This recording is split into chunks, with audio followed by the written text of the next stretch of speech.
You need people like me. You need people like me so you can point your fingers and say, that's the bad guy. That's the bad guy. That's the bad guy. That's the bad guy. That's the bad guy.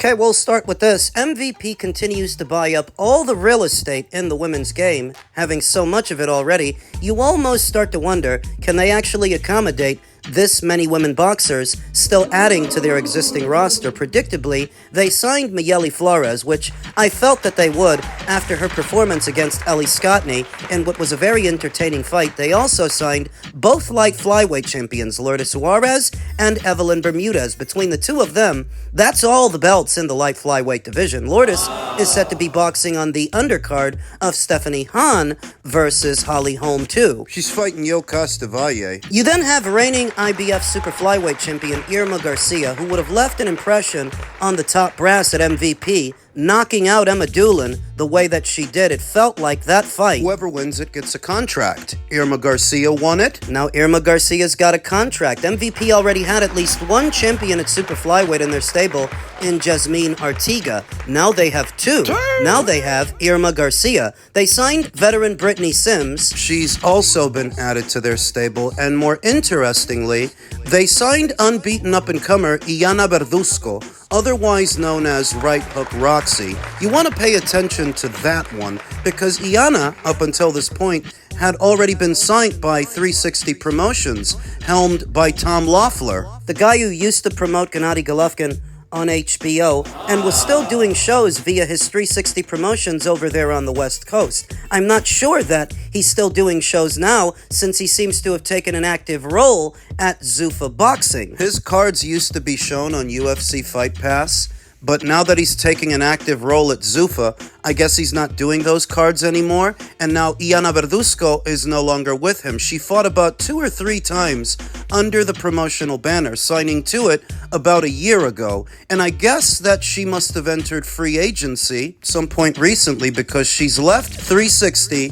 for MVP, which many would say is a step up. Sporting an unblemished record of 7 wins with no losses and no draws, 1 recorded knockout, campaigning in the super bantamweight division, where currently Ellie Scottney reigns as that division's undisputed champion. But of course, we know Ellie is set to move up very soon, so all those belts are going to get redistributed, leaving them available for fighters like Mayeli Flores and Iana Verduzco to fight for. Iana, who was last in action in November of last year opposite the ring Maria Salinas, who she decisioned over 8 rounds. She was very busy in the previous year, fighting 5 times. Once in January, again in April, again in June, October, then November. She's yet to have fought this one. On the eve of this news that MVP signed her, I guess she'll be making her MVP debut in the not-so-distant future. Very good fighter. Best described as a mid-range to inside boxer puncher. Not beating around the bush, she's also very easy on the eyes, a very attractive young lady, which she can use to her advantage. You sort of have to in boxing. In men's boxing and women's boxing, use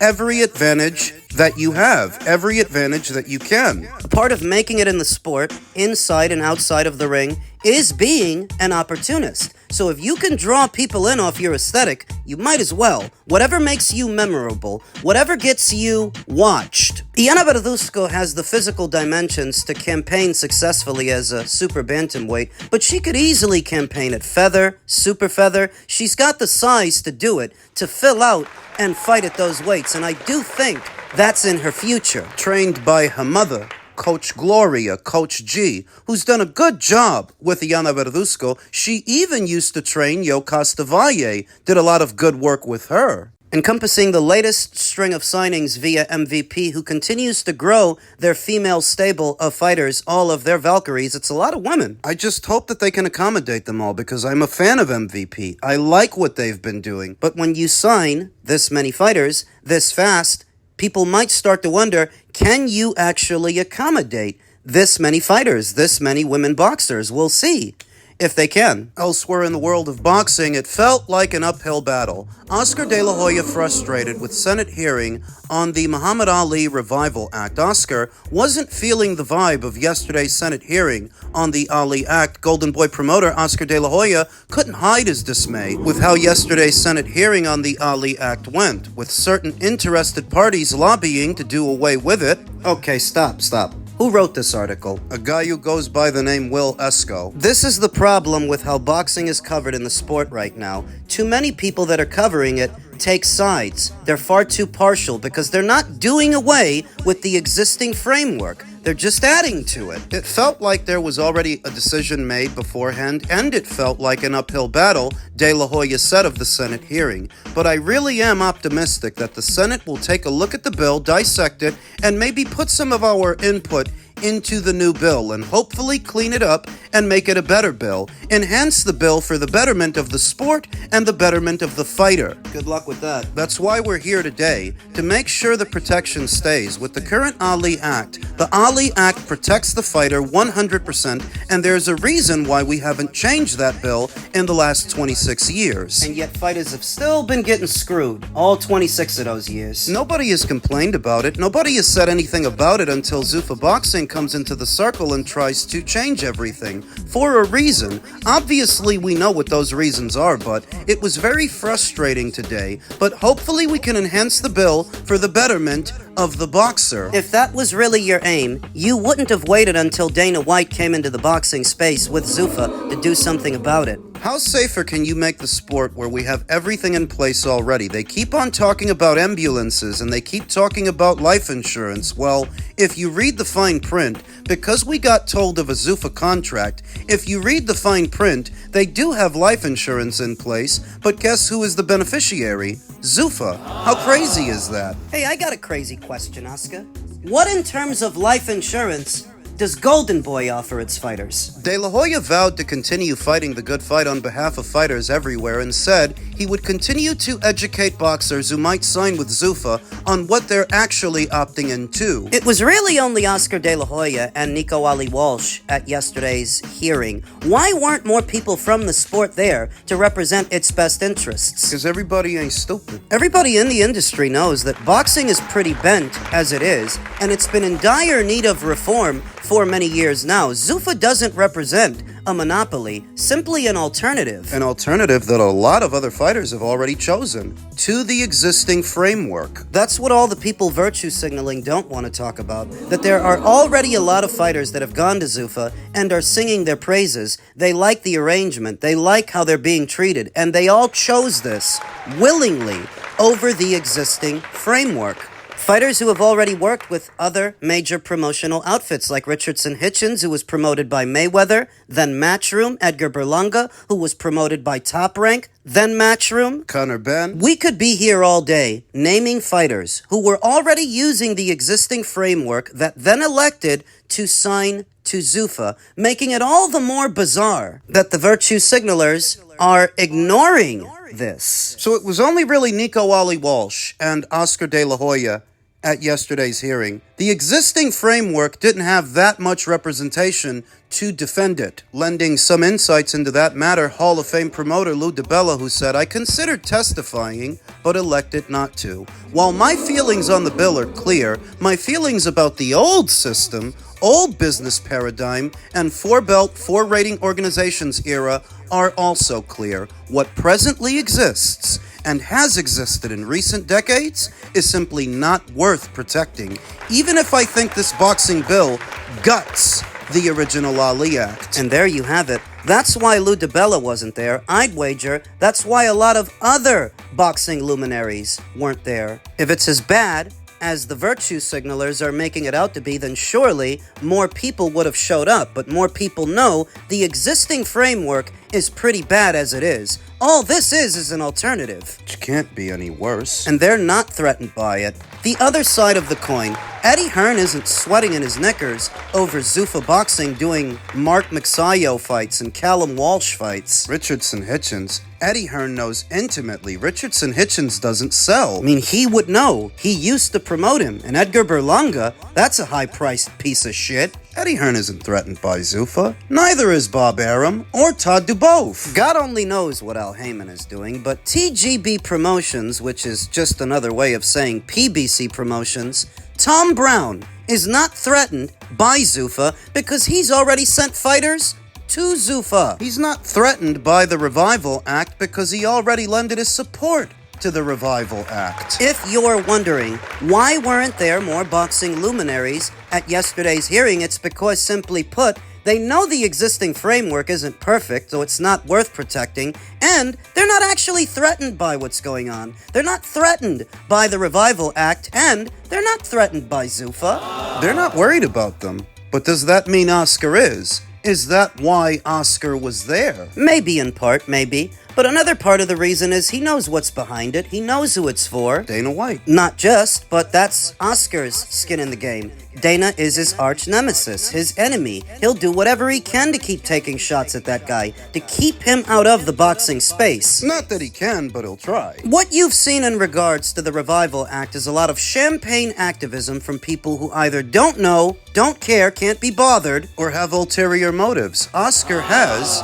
ulterior motives. So does the World Boxing Council. It's not about preventing a monopoly from forming, it's about protecting one, the one they have. Because up until this point, fighters didn't have a choice but to use the existing framework. There was no alternative, and that is what makes it a monopoly. They can't argue against the Revival Act intelligently because there is no intelligent argument against it. In doing so, it's like saying there's nothing wrong with the existing framework, that there's nothing wrong with boxing. That nothing needs to change. You're kidding. You've got to be joking. It's not even that the Revival Act or Zuffa Boxing is the answer to all of boxing's woes. It's that you guys aren't offering up an alternative. You guys have done absolutely nothing to better regulate the sport. And you've had ample time to do it, so that if somebody else tries... Sit the fuck down. And shut the fuck up. Because you guys were here long before Turkey, and long before Dana, and Nick Khan, and Zuffa, and you did nothing. Fighters were still getting screwed. You just act like it doesn't happen. And the fans do too, none of which can argue against the Revival Act intelligently. All they can do is misrepresent it, deliberately lie. Some parts of it they don't even want to address. Because they can't. Explain to me, how would it be a bad thing that the sanctioning bodies don't get to mass-produce belts anymore? What's the bad part? What's the downside? To argue against that is like saying that the WBA having 4 different belts at one weight across all these weights is a good thing. WBC doing the same thing, that's a good thing.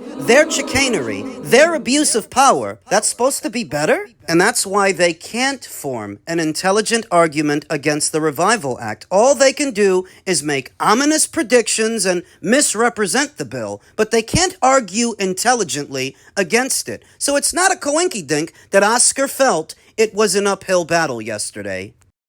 Massive fight. I feel, and I don't know how you'll take this, I feel like this fight should be talked about more, should be getting more buzz, love, and attention. Do you agree? Do you feel like it's being slept on?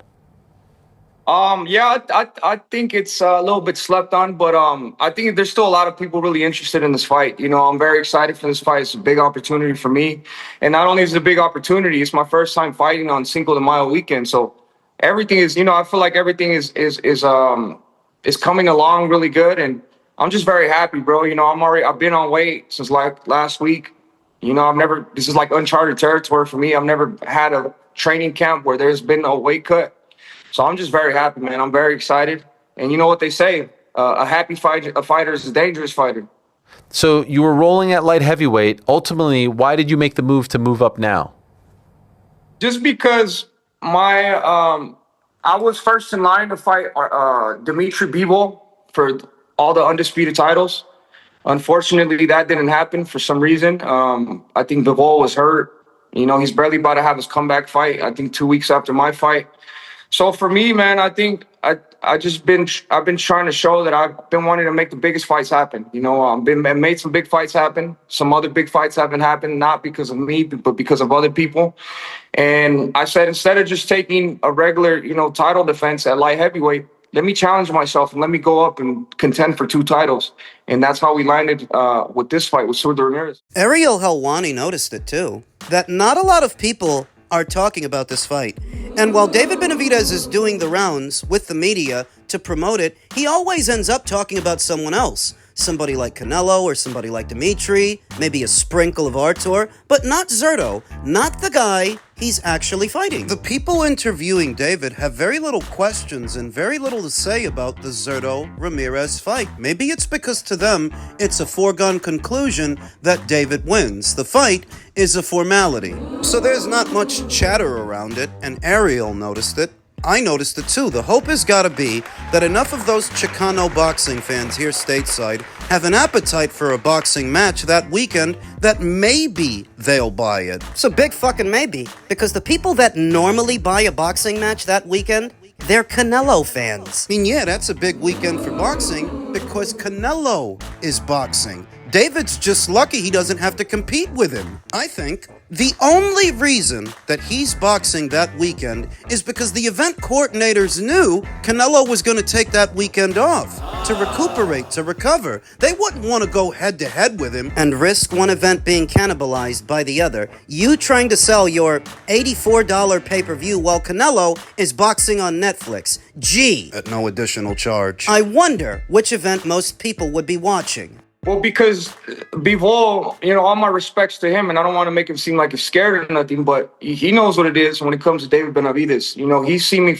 up close and personal, and I've seen him up close and personal as well. He's a great fighter. We have some great sparring sessions, but he knows I'm not coming to play. He knows that when David Benavidez steps in that ring, all those belts are leaving with David Benavidez.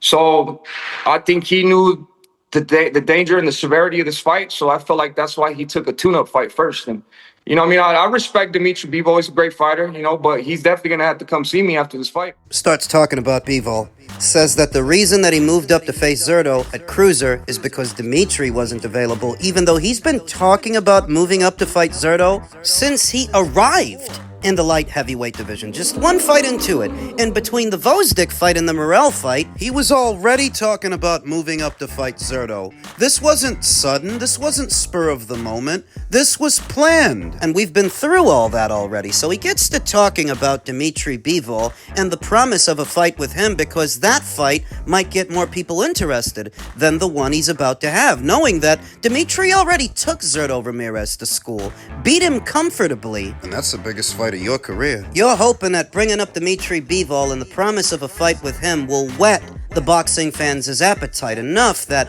maybe they'll buy your fight, but of course, they'd have to buy into the idea that you're gonna beat Zurdo at cruiser, win 2 alphabet titles, to then boil back down to light heavyweight. Yeah, fucking right. It's very easy for David to make these kinds of promises now, before the fight, so that afterwards, he can go back on the whole goddamn thing. Tell them to move up, tell them to come to him. Tell Dimitri. Who in all likelihood, after the Michael Eifert fight, will go straight into a trilogy with Artur. Making David's promise an empty promise, and he knows that, but he's gonna say whatever he has to say to hook people in. I don't believe for a second this guy's moving back down to light heavy.